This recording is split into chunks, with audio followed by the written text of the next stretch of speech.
Kalawang Trillanes, binupin ng isang abogado. Napakagandang balita po nito mga kababayan, no, para maging aware din po yung ibang mga kababayan natin Pilipino. Kamakailan nga po natatandaan natin, nag-file po itong si former Senator Antonio Trillanes, kasama po dito ang The Silent Majority Group ng Graft and Plunder case po laban dito sa ating Vice Presidente. So mapapakinggan natin dito kung makukulong ba o mapapawalang visa po itong kaso po na ipinail po nila, no, o di naman kaya ito ay isang pamumulitika lamang po. Pero bago natin yan umpisahan, ay huwag niyo po kalimutan mag-subscribe po dito sa ating YouTube channel. Maraming salamat. Good day po my fellow taong bayan Seymour, at ngayon po papag-usapan natin yung plunder at graft case versus VP Sara Duterte po na final ng grupong Silent Majority kasama si former Senator Sonny Trillanes. So yung pinaka-facts lang naman po nito is more or less nagre-revolve around pa rin po sa confidential funds si VP Duterte. Pero aside from dun sa panahon po niya as DepEd Secretary and currently as VP, sinama din po nila nung time as Davao City Mayor po ni VP Sara.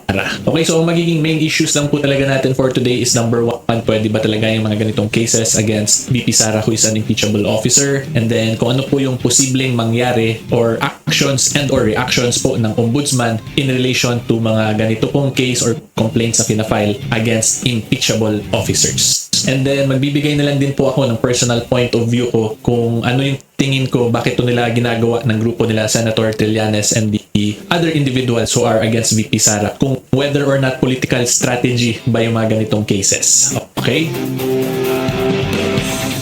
So yung pinaka-first po nating legal discussion, explain ko po muna sa inyo kung ano ba talaga yung essence ng mga impeachable officers. Bakit yan sila kinlassify in a certain classification as impeachable officer, diba? Considering public officers naman din po yan sila. Pero bakit sila, pwede lang po sila tanggalin from office via a very specific way, which is via impeachment. Okay?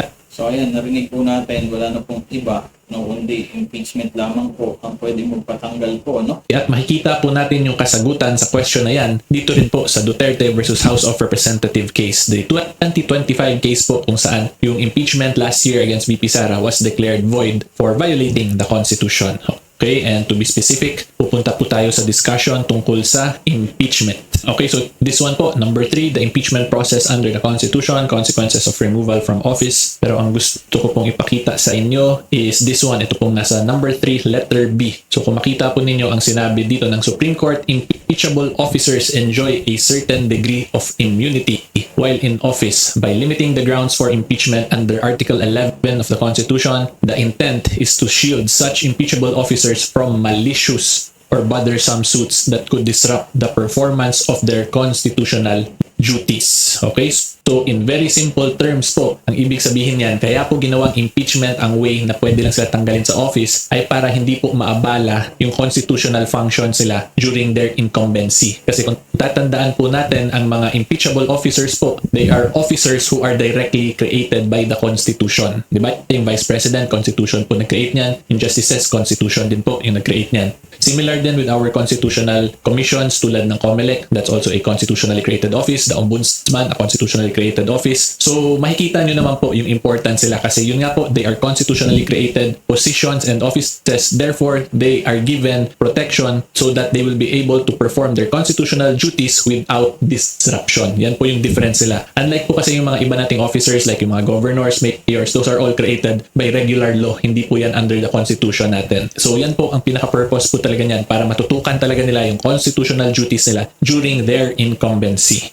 Okay? At ang rason po kaya ko yan pinapakita talaga sa inyo is because bakit na-allow yung mga ganitong kaso pala sa ombudsman kung may ganong provision or discussion sa Duterte versus HOR case, diba? Kung ganun pala yung designation ng impeachable officers, why is this still allowed? And that is because po, limited naman yung immunity ng impeachable officers other than the president po, kasi yung president absolute yung immunity nun eh. Pero for other impeachable officers, it is limited in the sense na hindi sila pwede ma-held liable kung ang magiging decision ng kasong final sa kanila will result to their removal from office. Kasi yun nga po, pwede lang sila tanggalin via impeachment. Okay, so yan po yung professional assessment ko kung iba-balance natin tong impeachable officer classification nila versus the right to accountability of individuals. Meron pong limited immunity in a sense yung mga impeachable officers other than the president. Okay, so ngayon po ipapakita ko naman sa inyo kung ano yung most likely legal basis po kaya itong mga anti-VP Sara ay fina-file talaga nila yung mga ganitong complaints kahit na meron nga pong limited immunity dapat yung mga impeachable officers. Okay, and then i-explain ko din po yung mga possible defenses ni VP Sara against mga ganitong cases.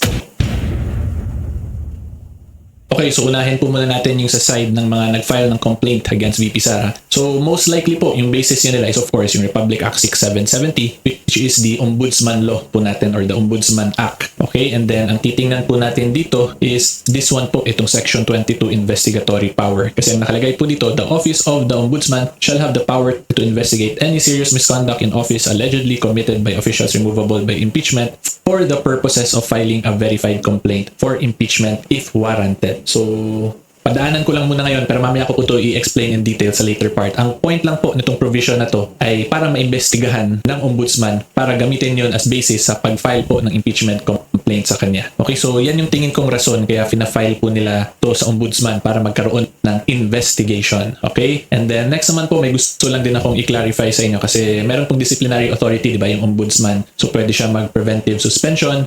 However, kung titingnan po natin sa Section 21, may exceptions po yung disciplinary authority niya ng ombudsman. At ang nakalagay po dyan, except over officials who may be removed only by impeachment or over members of Congress and the judiciary. So, in other words, hindi po pwede i-discipline na ombudsman si VP Sara as an impeachable officer. Okay, so kung ngayon naman po, i-discuss ko sa inyo kung ano yung possible defenses ng mga pro-VP Sara or ni VP Sara against this investigatory power po ng ombudsman. Okay, so break po muna tayo since madami-dami naman na po yung na-discuss natin. So this is just my reminder po na hopefully you can subscribe sa YouTube channel ko para po you can see more. Okay, so magbilang po ako ng 1, 2, 3 at tingnan po ninyo, pag i-try nyo mag-subscribe, makaka-see more po talaga kayo. So 1, 2, oh, diba? Sabi ko po sa inyo, makaka-see more kayo pag nag-subscribe kayo eh. So anyway po, thank you very much for the subscription and hopefully po you can also consider liking this video. Ngayon tuloy po tayo sa discussion.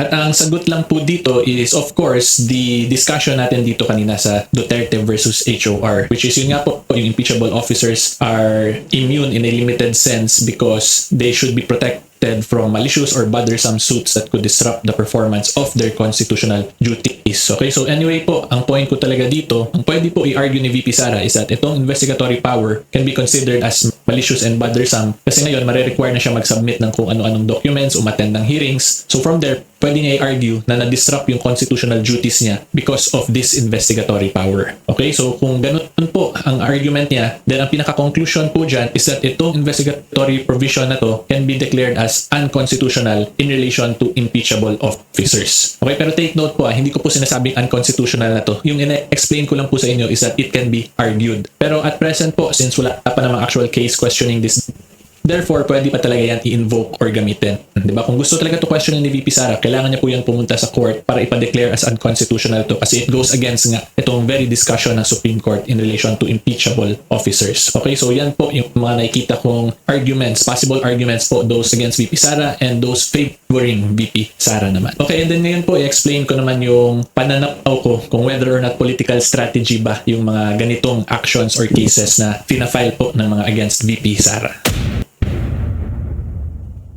So kung ako po ang tatanungin ninyo, it is a possible political strategy.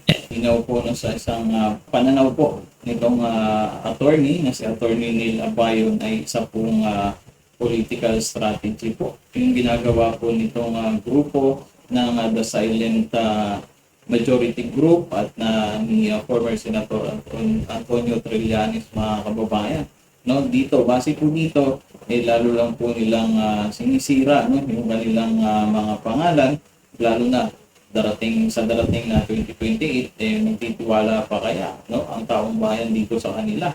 Dahil nga lalo nilang sinisiraan nga po itong ating Vice President Sara Duterte, lalo naman pong lumalakas po ito sa taong bayan. And it's actually a good political strategy para dun po sa mga ayaw kay VP Sara. Kasi kung tatandaan po natin, ang ombudsman po ay may power to investigate like what I explained earlier. And then during the investigation, pwede kasi yun i-broadcast ng ombudsman yung investigation niya. So ipakita ko lang muna yung provision po sa inyo. So this one po, section 15, number 6, publicize matters covered by its investigation of the matters mentioned in paragraphs 1, 2, 3, and 4 hereof. So this power po is actually also provided by the Constitution. So ito medyo mahirap to questionin yung power na pag-publicize ng investigation ng ombudsman kasi nasa Constitution din siya mismo, hindi lang dito sa RA 6770. Okay, so anyway, going back, ang point ko kaya ako nasabi pong political strategy to and a good strategy at that for those who are against VP Sara is because ngayon, kahit na po hindi pa nila mapakonvict talaga si VP Sara because of her limited immunity as a impeachable officer, at least in this situation habang nag-investigate, pwede po nila mapakita yung mga evidence na ganyan. Tapos pag yung evidence po na yun is not favorable to VP Sara, edi syempre that will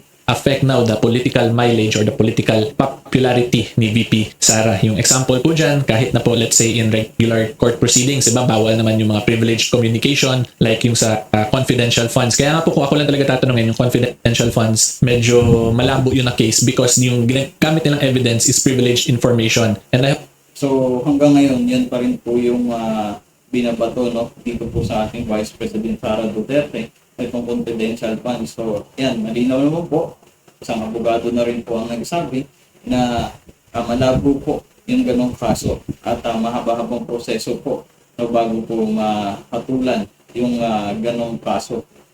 I have already explained naman po before, I've cited jurisprudence sa pag-privilege information, hindi po yung automatic na pwede gamitin, mahaba-habang discussion pa po yun. Pero anyway, going back, despite it being evidence that is hard to use in regular case proceedings, at least dito sa investigation, kung i-publicize, edi yun nga po, pwede yung gamitin as maka-apekto sa political popularity ng isang politician. So yan yung nakikita kong political strategy dito rin. Kaya ako rin siya nasabing malakas siya na political strategy para dun sa mga against VP Sara kasi depende na po talaga yun sa ombudsman kung ano yung gusto niya ipakita or i-publicize, diba? And during the investigations, during the publicity, the press conferences done by the ombudsman, unless naman po may court order na ma-declare na unconstitutional yung ginagawa ng ombudsman na ganyan, magtutuloy at pwede po yun gawin talaga ng ombudsman.